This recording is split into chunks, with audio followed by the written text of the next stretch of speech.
মৰিয়নি সমষ্টিৰ বানে বিধ্বস্ত কৰা এখন গাঁও নাম সোণাৰীয়াটি। গাঁওখনৰ অৱস্থা আজিও দুখ লগা। কোনো কোনো পৰিয়ালৰ ঘৰখন ওলাইছে যদিও বহু পৰিয়ালৰ আপোন ঘৰখন আজিও পানীৰ তলত।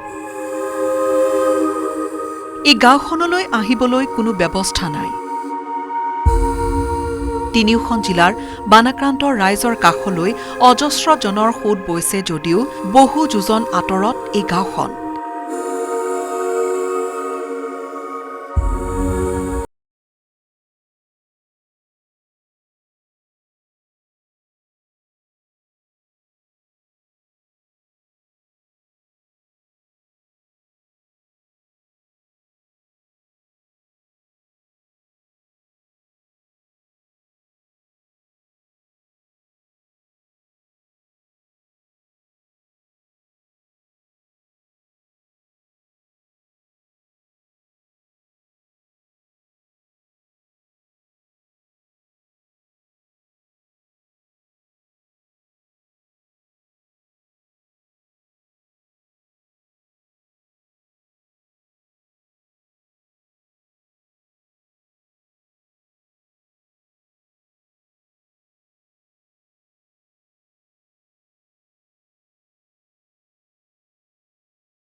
তেল আৰু এপোৱা মচুৰ দাইল লাভ কৰিছে খাদ্য সামগ্ৰীৰ নামত।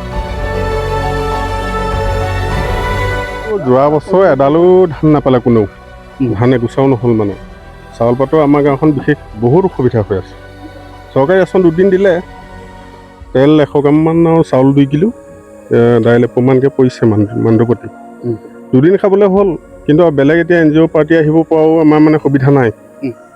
কিন্তু সিদিনা আকৌ আপুনি যি সুবিধা কৰি দিলে সেইকাৰণে আমাক বহুত সকাহ দিলে, সেইটো আপোনাক ধন্যবাদ থাকিল।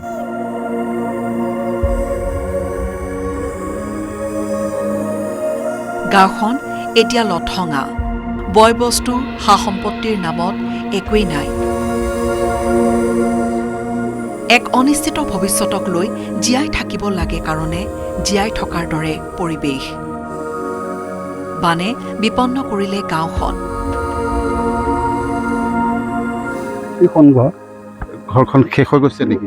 এইখন ঘৰখন মোৱা হৈ আৰু গোটেই ফিচাৰী, হাঁহ, পাৰ, গৰু, ছাগলী চব শেষ হৈ গ'ল, একদম শেষ হৈ গ'ল আৰু। মানুহকেইটাও যেনে তেনে যেনিবা বাচি আছোঁ আৰু, যেনে তেনে ঈশ্বৰে ৰক্ষা কৰিলে জীৱকেইটা। কিন্তু হাঁহ, ছাগলী, গৰু মাও বহুত দিগদাৰী আহি গ'ল আৰু, হানিও হ'ল। বেলেগ লোক ইয়ালৈ আহিব পৰা নাই?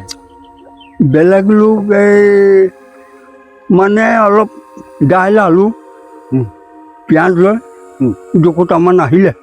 সমস্যা একেবাৰে জটিল আৰু, একেবাৰে জটিল। মই এইটো ঘৰৰ পৰা এইটো অৱস্থাই লাখুটি লৈ মুঠতে 2-3 জনেহে নিছে ভাৰ বুকি। দিয়কৰ পৰা দিগন্ত হাজৰিকাৰ ৰিপৰ্ট, নিউজ 18।